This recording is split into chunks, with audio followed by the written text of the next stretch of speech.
I mean, the Gorge is amazing. It's, for me, as being a musician, it's all about what's behind the stage. You know, I just stood there.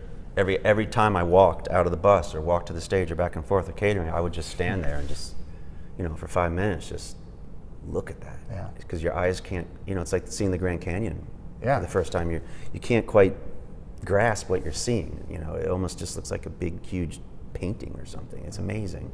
And so that energy, you know, it gets transferred to the audience because they see that.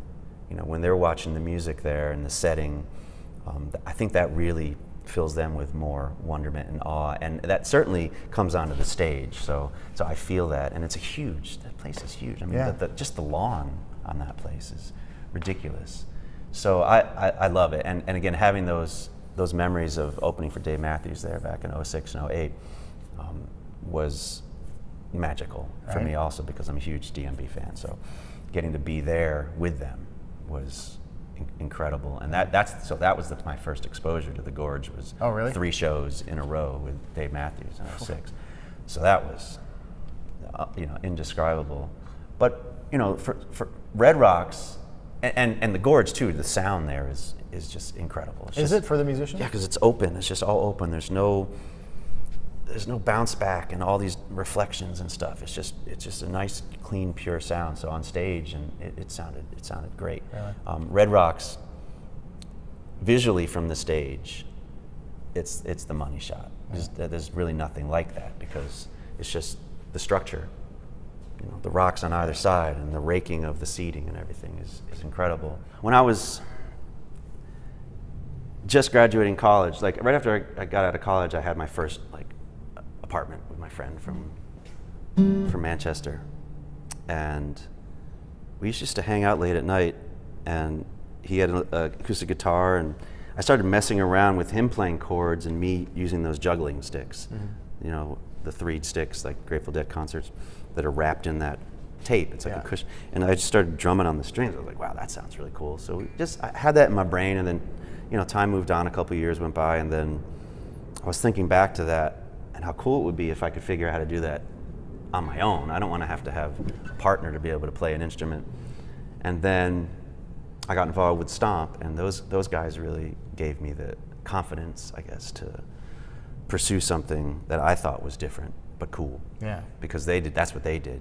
You know, they were like, let's make music with trash cans on and go on the street and just busk. And they believed in it. And even when people were saying, that's not music, that's not music, what the heck is that? They persevered, obviously, and now it's a worldwide sensation. So I decided, let me go back to this and revisit it. And can you play in the figure, normal form? No, not really. I mean, I can do a couple chords here and there, but... That's interesting. I broke this wrist in high school playing soccer, so it's never been... This is my natural position. Right. Like, when the doctor had me in the cast, I was like, can I play the piano? And he was like, if you can play the piano, that's going to be great therapy for your, you know, for your healing of that wrist. So I would sit there with my arm crooked and just sort of try and play and sing Billy Joel and stuff. So that's always been my natural position. So I really look at the guitar as like a keyboard. Oh, yeah. It's open tuning, and I just see, I see these as just piano notes, really, as opposed to guitar stuff, you know. And I developed different types of techniques of how I'm hitting the strings and when I'm knocking, and the interplay between the thumb and the right and the left hand and stuff. Right away, I just was hearing those steam plant sounds, which obviously it's not operational, so we're not going to necessarily hear that today. But in my mind, I hear those sounds. So that was sort of inspired. A groove that was sort of like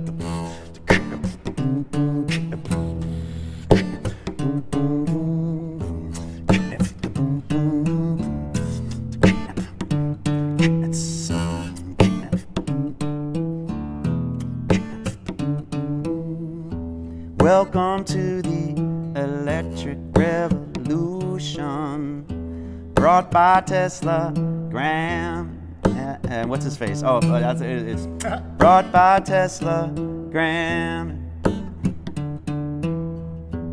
brought by Tesla, Graham, and Thomas Edison. That's his name. I couldn't remember. That's funny. The Georgetown Steam Plant boasts the largest turbines at the time, right? At the time, it was the largest turbines. And the fast track method for structure on the west side. And then I was, and the chorus for me was, again, I was approaching this as like a commercial for electricity and steam in the early 1900s, getting people that would hear some radio commercial on the radio excited about having lights in their home and getting to ride electrified streetcars and all that stuff. And wow, all of Georgetown is going to be powered with electricity. That's amazing. This is like the future now. And so the chorus was more of a general steam is great, reciprocate, wait no longer for the light to come. Pretty much that. It's simple, and the songs tend to be, in this context, short.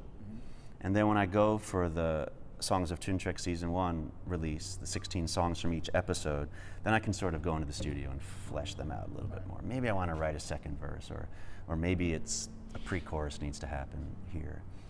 So that like $1.50, 2 minutes, right? Like, because the episode's only 3 minutes. Episodes right now are 3 minutes, so the performance of the songs will usually be like 2 minutes, but I'll also look for different spots in each location where, obviously this floor is concrete, so it might work, but I try to incorporate stomping as often as I can. So as I'm taking the tour, I'll say this could be a good room for some stomping, So, and then I'm tracking everything to the same tempo, and then I can line it up later.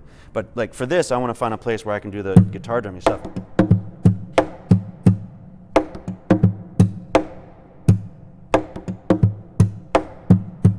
And layer that underneath the chorus. Steam is great. So you have that backbeat in there. So there'll often be 2 or 3 different performance locations. Again, it's also dependent on how much time I have at each spot.